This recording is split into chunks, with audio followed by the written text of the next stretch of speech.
پیارے دوستو، ہمارے پیارے نبی محمد صلی اللہ علیہ وسلم نے حضرت سلمہ رضی اللہ تعالیٰ عنہا کو کربلا کی مٹی دے کر فرمایا، اے سلمہ، یاد رکھنا جب یہ مٹی خون میں تبدیل ہو جائے تو سمجھ لینا میرا حسین شہید ہو گیا ہے۔ گویا پیارے نبی صلی اللہ علیہ وسلم کے علم میں تھا کہ سلمہ حضرت حسین رضی اللہ تعالیٰ عنہ کی شہادت کے وقت زندہ ہوں گی۔ حضرت سلمہ رضی اللہ تعالیٰ عنہ فرماتی ہیں کہ میں نے وہ مٹی بہت سنبھال کر رکھی، حتیٰ کہ ہجری کے 60 برس گزر گئے۔ 61 کا ماہ محرم آیا، 10 محرم کا دن تھا، دوپہر کا وقت تھا، میں لیٹی ہوئی تھی۔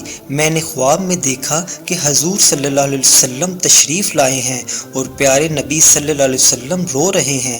میں پوچھتی ہوں، یا رسول اللہ صلی اللہ علیہ وسلم، یہ کیسی کیفیت ہے؟ تو رسول صلی اللہ علیہ وسلم روتے ہوئے فرماتے ہیں، سلمہ، میں ابھی حسین کے مقتل کربلا سے آیا ہوں، حسین رضی اللہ تعالیٰ عنہ کی شہادت کا منظر دیکھ کر آیا ہوں۔ ادھر سلمہ نے حضور صلی اللہ علیہ وسلم کی خواب میں زیارت کی اور ادھر مکہ میں حضرت عبداللہ ابن عباس رضی اللہ تعالیٰ عنہ فرماتے ہیں کہ دوپہر کا وقت تھا، میں لیٹا ہوا تھا اور خواب میں پیارے نبی صلی اللہ علیہ وسلم تشریف لائے اور بہت پریشان لگ رہے ہیں۔ آپ صلی اللہ علیہ وسلم کے ہاتھ میں ایک شیشی ہے اور اس شیشی میں خون ہے۔ میں نے پوچھا، یا رسول اللہ صلی اللہ علیہ وسلم، یہ خون کیسا ہے؟ آپ نے فرمایا، اے ابن عباس، میں ابھی مقتل حسین سے آیا ہوں، یہ میرے حسین اور اس کے ساتھیوں کا خون ہے۔ آج سارا دن کربلا کے میدان میں گزر گیا، کربلا کے شہیدوں کا خون اس شیشی میں جمع کرتا رہا ہوں۔ پیارے دوستو، کربلا میں حضرت حسین رضی اللہ تعالیٰ عنہ کی شہادت کے بعد اولاد رسول صلی اللہ علیہ وسلم کو قید کیا گیا۔ نبی کریم صلی اللہ علیہ وسلم کی بیٹیوں کو بے پردہ کر کے کوفہ اور شام کی طرف لے جایا گیا۔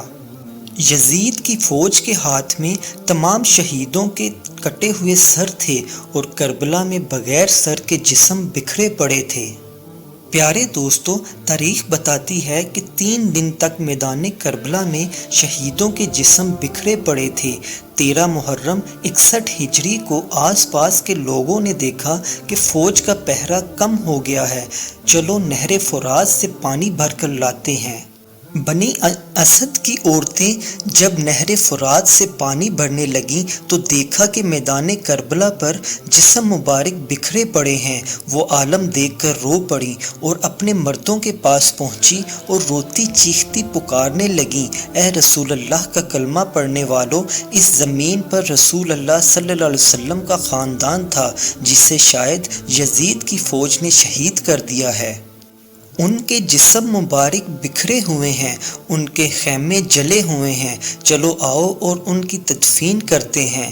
ان کے مردوں نے کہا کہ پاگل ہو گئی ہو کیا؟ نظر نہیں آ رہا کہ یزید کی فوج نے قتل کیا ہے؟ اگر ہم نے ان کی تدفین کی تو ایسا نہ ہو کہ یزید ہمارا بھی دشمن بن جائے، چھوڑ دو، کوئی نہ کوئی آئے گا اور تدفین کر دے گا۔ ان عورتوں نے کہا، حیرت کی بات ہے، تم اپنے آپ کو مسلمان کہتے ہو، رسول اللہ صلی اللہ علیہ وسلم کا کلمہ پڑھتے ہو اور ان کی بیٹیوں اور نواسوں کے لیے بس یہی محبت ہے تمہارے دلوں میں۔ کیا رسول اللہ صلی اللہ علیہ وسلم نے یہ نہیں فرمایا تھا کہ میں اجر رسالت کچھ نہیں مانگتا سوائے اس کے کہ میری آل سے محبت کرو؟ ان عورتوں نے کہا، اگر تم نہیں جاتے تو نہ جاؤ، پر ہم ضرور جائیں گے رسول اللہ صلی اللہ علیہ وسلم کے نواسے کی تدفین کے لیے۔ جب بات یہاں تک پہنچی تو مردوں میں سے کچھ کی غیرت جاگ گئی اور ان عورتوں کے ساتھ کربلا کے میدان میں پہنچے۔ بس ان کا وہاں پہنچنا تھا تو کیا دیکھتے ہیں کہ کسی کے جسم مبارک پورا نہیں ہے، کسی کا بازو نہیں ہے تو کسی کا سر نہیں ہے۔ وہ سوچ میں پڑ گئے کہ کیسے تدفین کی جائے۔ آخر کار وہ اس نتیجے پہ پہنچے کہ ایک بڑی قبر کھودتے ہیں اور اس قبر میں سب کی اکٹھی تدفین کر دیتے ہیں۔ ابھی وہ خبر کھود ہی رہے تھے کہ ایک معجزے سے گھڑ سوار آیا۔ لوگوں نے سمجھا کہ شاید وہ فوجی ہے، اس سے پوچھنے لگے کہ تم کون ہو؟ تو گھڑ سوار غم زدہ ہو کر کہنے لگا کہ میں رسول اللہ صلی اللہ علیہ وسلم کے نواسے کا بیٹا علی زین العابدین ہوں۔ سب کی آنکھیں بھر آئیں۔ امام علی زین العابدین نے رسول اللہ صلی اللہ علیہ وسلم کی چادر بچھائی اور زمین کربلا سے اپنے بابا امام حسین رضی اللہ تعالیٰ عنہ کی لاش کو اکٹھا کرنا شروع کر دیا۔ امام حسین رضی اللہ تعالیٰ عنہ کا بازو ملتا ہے تو کہیں سے ان کا پاؤں ملتا ہے۔ پیارے دوستو، زین العابدین رضی اللہ تعالیٰ عنہ حضرت امام حسین رضی اللہ تعالیٰ عنہ کے جسم مبارک کے ٹکڑوں کو محمد صلی اللہ علیہ وسلم کی چادر میں جمع کرنا شروع کرتے ہیں۔ اس کے بعد ایک جگہ زمین کو کھودتے ہیں تو وہاں پہلے سے ہی ایک قبر بنی ہوتی ہے، تو وہ امام حسین رضی اللہ تعالیٰ عنہ کی اس قبر میں ہی تدفین کرتے ہیں اور ان کے ساتھ اپنے بھائی علی اکبر اور صرف 6 ماہ کے علی اصغر کو بھی دفن کرتے ہیں۔ اس کے بر کھود کر دوسری تمام لاشوں کو دفن کرتے ہیں۔ دوستو، اسی لیے اس جگہ کو گنج شہیدہ کہا جاتا ہے، جہاں سب جسم ایک ساتھ دفن ہیں۔ بس جب سب شہیدوں کی تدفین ہو چکی تو کسی نے کہا کہ ایک تدفین رہ گئی ہے، یہ دیکھو ایک بوڑھا سا صحابی ہے، اس کو ہم نے دفن نہیں کیا۔ امام آگے بڑھے اور فرمانے لگے کہ یہ حبیب بن مظاہر ہیں، اللہ یہ چاہتا ہے کہ ان کی لاش ایسی جگہ دفن ہو جہاں جب بھی کوئی امام حسین رضی اللہ تعالیٰ عنہ کی قبر پر آئے تو ان کو سلام پیش کر کر آئے۔ پھر آپ نے حبیب بن مظاہر کی تدفین کی۔ سب جانے لگے تو امام سجاد نے کہا کہ رکو، ایک تدفین ابھی بھی باقی ہے۔ سب نے کہا کہ ہمیں تو اب اور کوئی نظر نہیں آ رہا، تو امام سجاد نے کہا کہ نہر فرات کی طرف چلو۔ جب آگے چلنے لگے تو ایک بازو نظر آیا، اور آگے بڑھے تو دوسرا بازو نظر آیا۔ بس تھوڑا آگے چلنا تھا کہ جناب ابو الفضل حضرت عباس علمدار رضی اللہ تعالیٰ عنہ کا جسم مبارک نظر آیا۔ جناب عباس رضی اللہ تعالیٰ عنہ کو اسی جگہ دفن کر دیا گیا جہاں وہ گھوڑے سے زمین پر گرے تھے۔ آج بھی قبر امام حسین رضی اللہ تعالیٰ عنہ اور قبر عباس ایک دوسرے کے آمنے سامنے ہیں۔